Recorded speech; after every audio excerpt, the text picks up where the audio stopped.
My name's Alan Shields. I work for Cambridgeshire County Council in East Anglia, and I'm a technical architecture strategy team manager. What we're doing in the terms of cloud computing is very much investigatory at the moment.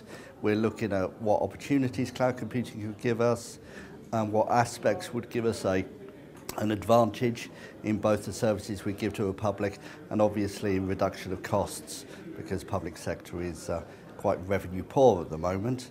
So we're not really making any firm commitments, but we're looking and seeing what the technology will give us in the future.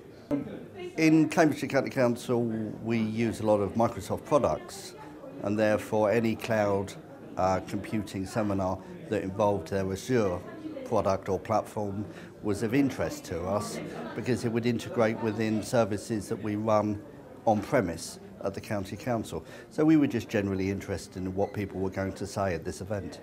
What did I think of the event today? I thought it was very informative. The speakers were clear and excellent and very knowledgeable about their subject. And whilst I'm not going to rush out and dive into cloud computing straight away, I think I've learnt a bit more, and therefore I can go back to my organisation and feed that in, and who knows, in a year or 24 months' time, we may be looking into it more seriously. Being in the public sector, we do have a lot of constraints, and one of them is in terms of sensitivity and confidentiality of our data.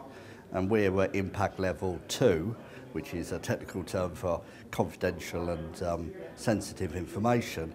And therefore we've got to be very careful about where our data is held and who has access to it, because we look after a lot of information about vulnerable children and vulnerable adults that we wouldn't want to get out into the public domain, definitely not. I think at today's event, a lot of the questions around security were covered.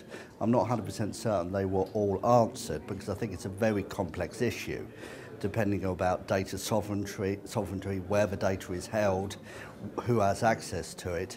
So not all the questions were answered, but I think I've got a better idea of what questions to ask now to get clearer answers.